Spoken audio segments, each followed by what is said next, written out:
Hello, আশা করি সবাই ভালো আছেন। আমি ভালো থাকার চেষ্টা করছি। আচ্ছা, আপনাদের অনেকদিন ধরে জানাবো বলছিলাম। আ আজকে জানাচ্ছি। আমার একটা অটো ইমিউন ডিজিজ রয়েছে। এবার তাছাড়াও যে ফিজিওলজিক্যাল কন্ডিশন সব মানুষের আলাদা আলাদা হয়, আপনাদের আগে বলেছি। কেউ খুব তাড়াতাড়ি রোগা হয়, কেউ খুব তাড়াতাড়ি রোগা হতে পারে না। আমি যেমন খুব তাড়াতাড়ি রোগা হই, তেমনি খুব তাড়াতাড়ি মোটা হতে পারি।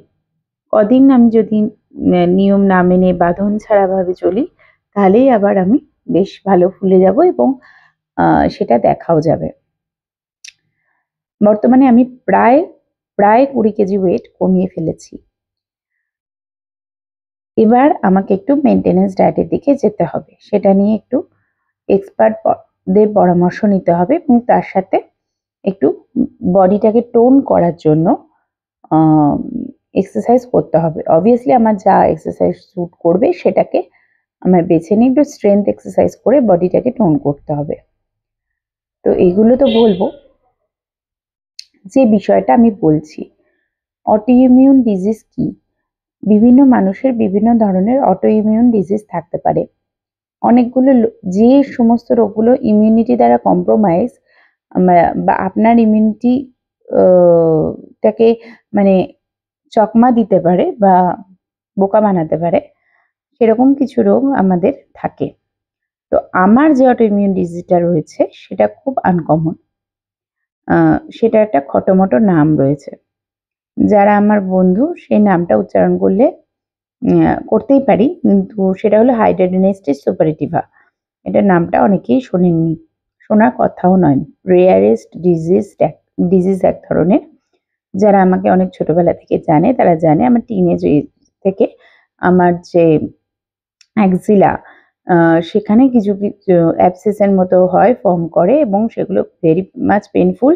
আমার দুটো অ্যাক্সিলাতেই অপারেশন করা, ভেলোর ভরা হয়ে গেছে। অনেক জায়গায় অনেক করেছি। এবার সেটা অ্যাক্সিলা থেকে শরীরের বিভিন্ন যে জায়গাগুলো গ্ল্যান্ডের যে বেশি থাকে, যেখানে ঘাম বেশি হওয়ার প্রবণতা, সেখানগুলোতে হচ্ছে। এবার এই জিনিসটা কিসের জন্য হয়? এই জিনিসটা হলো যাদের লোমকূপের মুখ বন্ধ থাকে, ঘামটা বাইরে বেরোতে পারে না। ঘাম ভেতরে জমে এক ধরনের ইনফেকশন হয়। ঘামটা যদি আপনার ভেতরে জমতে থাকে, ঘাম তো আপনার বর্জ্য পদার্থ, সেটা যদি জমতে ইনফেকশন হয়। এবার ঘর্মগ্রন্থির যে এটা ইনফেকশন, সেটা আমার হয় এবং ইটস ভেরি মাচ পেইনফুল। যখন হয় ভীষণ পেইনফুল এবং অ্যান্টিবায়োটিক ছাড়া কোনো উপায় নেই। আ দুনিয়ার রাজ্যে প্রায় যত ধরনের অ্যান্টিবায়োটিক হয়, উম 80% আমার বোধহয় খাওয়া হয়ে গেছে। আমি তো 100% ক্লেম করতে পারি না। রোজ নতুন রিসার্চ হচ্ছে, নতুন হচ্ছে। তো অনেক ধরনের অ্যান্টিবায়োটিক খেয়ে অনেক অ্যান্টিবায়োটিক আমার রেজিস্ট্যান্ট ও হয়ে গেছে। এবার তাতে করে কি হয়েছে, আমার পেটের ১২টা বেজে গেছে। পেটের ১২টা বেজে গিয়ে নানা ধরনের রোগ হয়েছে। আইবিএস, ফাইবিএস হয়ে মানে কোনো কিছু সহজে হজম হতে চায় না। বিভিন্ন জিনিসে আমার গ্যাস ফর্ম করে। আমি পিওরলি দুধ আমি আগেই বলেছি সেটা খেতে পারি না। অনেক কিছু আ একটু রিচ খাবার খেলে আমার একটু প্রবলেম হয়। সেজন্য লাইট কন্টিনেন্টাল ধরনের খাবার আমার বেশি পছন্দ। একটু ব্ল্যান্ড টেস্ট এর খাবার আমার ভালো স্যুট করে। আ খুব হেভি খাবার আমি খুব একটা কোনোদিনই খেতাম না, তাও মোটা হয়ে যেতাম। সেটা কিসের কারণে সেটা জানি না। আমার কিছু এই ধরনের মেডিকেশন চলার জন্য কিছু হরমোনাল চেঞ্জেস ও হয়। পরবর্তীকালে আমার প্রোল্যাক্টিনোমাও হয়।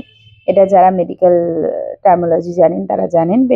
প্রচন্ড পরিমাণে প্রোল্যাক্টিনের পরিমাণ বেড়ে যায় এবং আমার মাথায় পিটুইটারি গ্ল্যান্ডে একটা ছোট্ট উম আ নডিউলও ধরা পড়ে।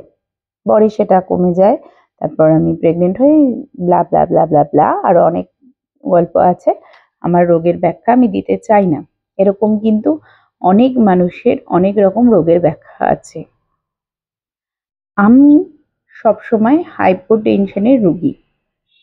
হাইপোটেনশন এর রোগী মানে যার হাইপার টেনশন নেই। সাধারণত মোটা হলে কি হয়? মোটা মানুষের ডাক্তাররা ১ম এই ডায়াগনোসিস করে যে আপনার হাইপারটেনশন আছে কিনা, সুগার আছে কিনা, থাইরয়েড আছে কিনা। বিশ্বাস করুন আমার এসব কিচ্ছু নেই। উপরন্তু আমি হাইপোটেনশন। যারা জানে তারা জানে যে আমার 90/60 100/60 এই ধরনের প্রেশার, এটা কিন্তু থাকাটা উচিত নয়। লো সোডিয়াম ডায়েট কিন্তু আমার চলবে না। সেই জন্য এই এত কিছু রোগের ব্যাখ্যা আমি কেন দিলাম, এতক্ষণ ধরে কেন বলার কারণটা একটাই, আপনার শরীর বুঝে আপনাকে ডায়েট করতে হবে। কেউ কেউ কালের মানে চারপাশের যে চলন তাতে প্রবাহিত হয়ে এমন কিছু ডায়েট করে যাতে তার শরীরের অনেক ক্ষতি হয়। আমার যেমন সব রকম ডায়েট চলবে না, তেমনি আপনাদেরও কিছু কিছু ব্যাপার আছে। যাদের হাই প্রেশার আছে তাদেরকে যেমন সোডিয়াম কন্ট্রোল করতে হবে, খাদ্য লবণ যেটা আমরা খাই, মানে রিফাইন্ড যে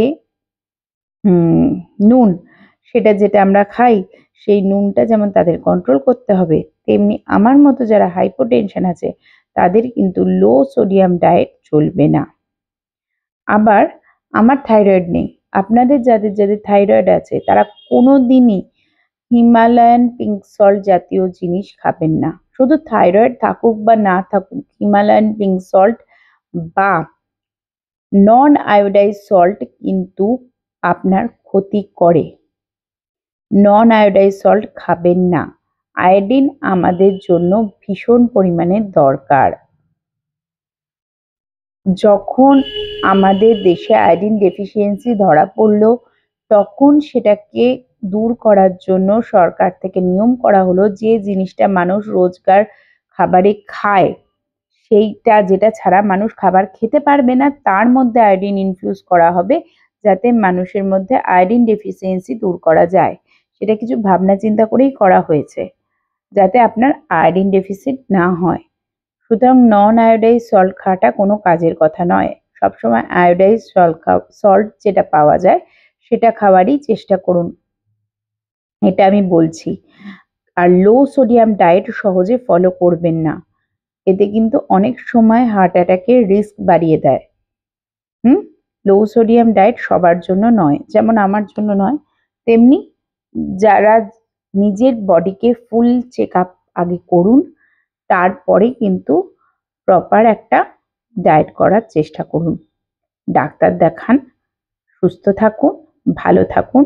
6 মাস অন্তর প্রত্যেকের একটা করে নর্মাল ব্লাড টেস্ট ডাক্তারদের জিজ্ঞাসা করে ডাক্তারকে দিয়ে লিখিয়ে নেবেন যে আমার বডির প্যারামিটারগুলো ঠিক আছে কিনা জানার জন্য কি কি জেনারেল ব্লাড টেস্ট আমি করাবো।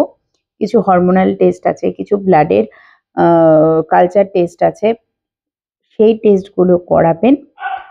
ছেলেদের ক্ষেত্রে মেয়েদের ক্ষেত্রে আলাদা আলাদা কিছু পরীক্ষা হয়, সেইগুলো করাবেন। সুস্থ থাকবেন এবং তারপর নিজের শারীরিক কন্ডিশনের ওপর ভিত্তি করে তবে ডায়েট চার্ট ফলো করবেন। এটা আমার আজকের টিপস। একটু বড় হয়ে গেল নিজের ব্যাখ্যা দিতে গিয়ে, কিছু মনে করবেন না। আই হোপ আমার এই এক্সপিরিয়েন্স আমি যেটা বললাম সেটা আপনাদের ভালো লাগবে।